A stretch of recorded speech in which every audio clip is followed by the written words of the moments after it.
Good evening dear students and welcome to my channel once again.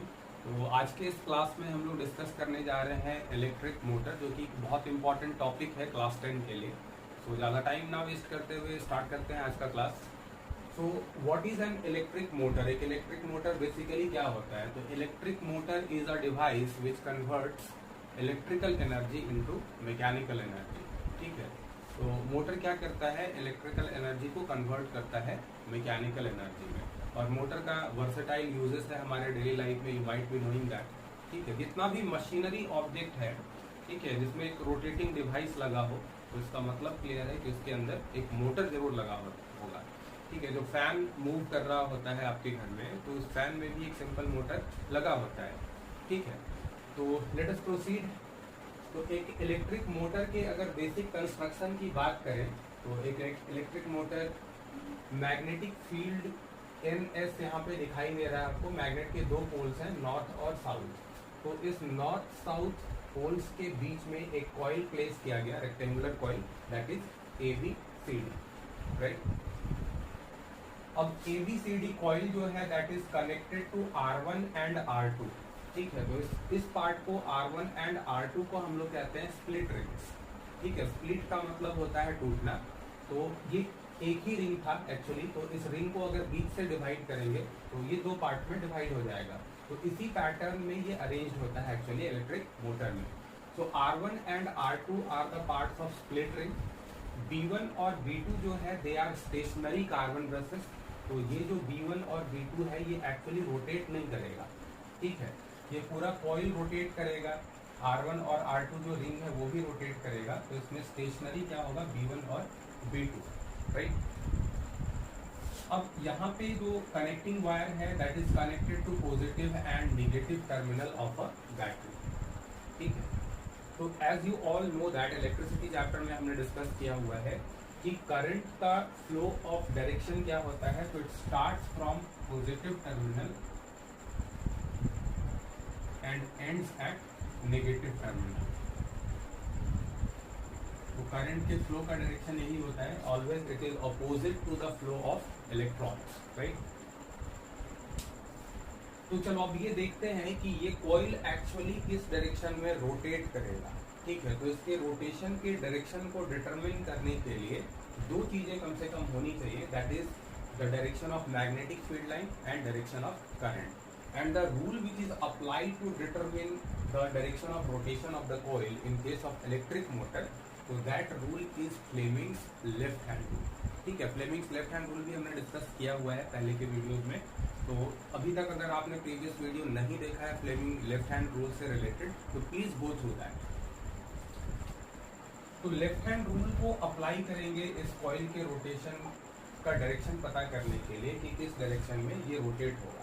ठीक है, तो इस डायग्राम में 2 डायमेंशन में ये क्लियर नहीं हो पाता है कि ये कॉइल एक्चुअली इस मैग्नेटिक फील्ड में कैसे अरेंज है।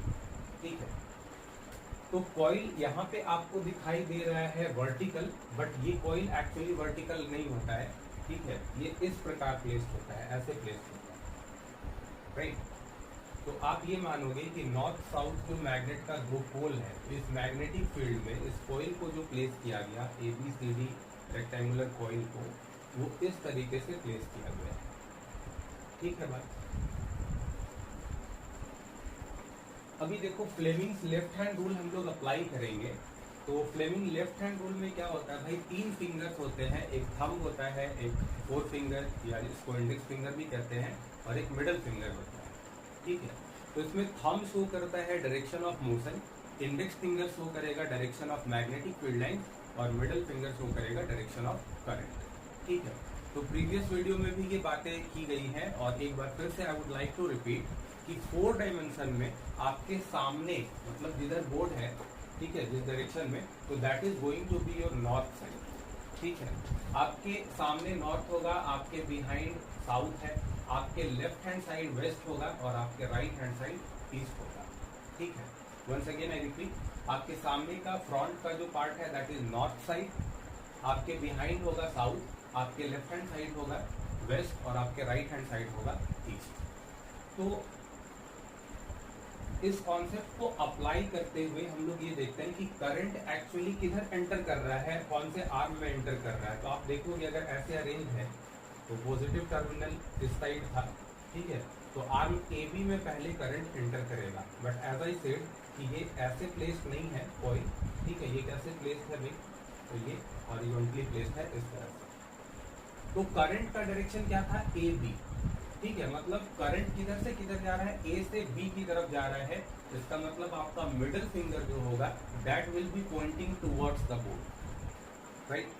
मैग्नेटिक फील्ड लाइंस का डायरेक्शन क्या होता है, तो मैग्नेटिक फील्ड लाइंस का डायरेक्शन होता है north to south. So this is the direction of magnetic field lines, right. अब आप क्या करेंगे, फ्लेमिंग्स लेफ्ट हैंड रूल को अप्लाई करेंगे ये डिटरमिन करने के लिए कि इस कॉइल के रोटेशन का डायरेक्शन क्या होगा, whether it is going to be clockwise or anti clockwise, right. तो लेफ्ट हैंड के 3 फिंगर्स को आपने अरेंज कर लिया इस तरह कि the 3 fingers are mutually perpendicular to each other. अब करंट का डायरेक्शन किधर होगा, करंट का डायरेक्शन आपके सामने की तरफ यानी नॉर्थ की तरफ। तो चलो करंट का डायरेक्शन सामने है। मैग्नेटिक फील्ड लाइंस का डायरेक्शन कौन शो करता है, वो 4 फिंगर, ठीक है। मैग्नेटिक फील्ड लाइंस किधर से किधर जा रहा है, तो नॉर्थ टू साउथ जा रहा है, मतलब आपके लेफ्ट से आपके राइट की ओर जा रहा है। तो इन फिंगर्स के अरेंजमेंट में कोई चेंज नहीं करना, ठीक है। आपका ये जो फिंगर का अरेंजमेंट है ये सिमिलर होगा, बस इस पैटर्न में हमें अपने फिंगर्स को अरेंज करना है। तो करंट किधर जा रहा था, आपके सामने की तरफ। मैग्नेटिक फील्ड लाइन किधर से किधर जा रहा है, आपके लेफ्ट से राइट की तरफ। तो थंब क्या शो करेगा, डायरेक्शन ऑफ मोशन, ओके। तो डायरेक्शन ऑफ मोशन किधर हो रहा है, डाउनवर्ड। इसका मतलब जो कॉइल का मूवमेंट होगा, अगर फोर्स आर्म ए बी में डाउनवर्ड लग रहा है नीचे की तरफ, तो ऑब्वियस सी बात है कि arm A B will move downward, right. ये डाउनवर्ड मूव करेगा तो इसका मोशन कैसा हो गया, डायरेक्शन ऑफ मूवमेंट ये हो गया एंटी क्लॉकवाइज, ठीक है।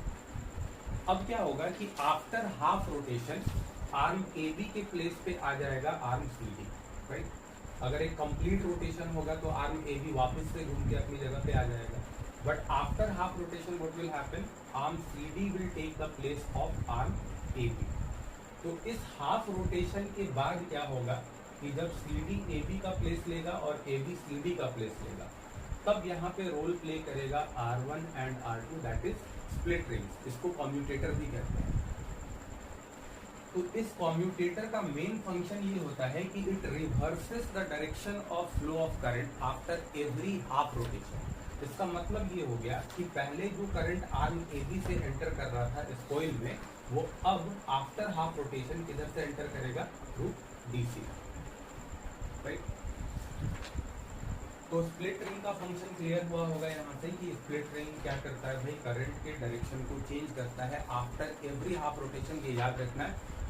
ये जनरली पूछा जाता है 10th बोर्ड में या फिर किसी भी इंटरनल असेसमेंट में अप टू क्लास 10 या इन क्लास 10 कह सकते हो कि कम्यूटेटर जो होता है वो करंट के डायरेक्शन को रिवर्स करता है कितने रोटेशन के बाद, हाफ रोटेशन, 1 रोटेशन, 1/4 रोटेशन और 4 रोटेशन, राइट।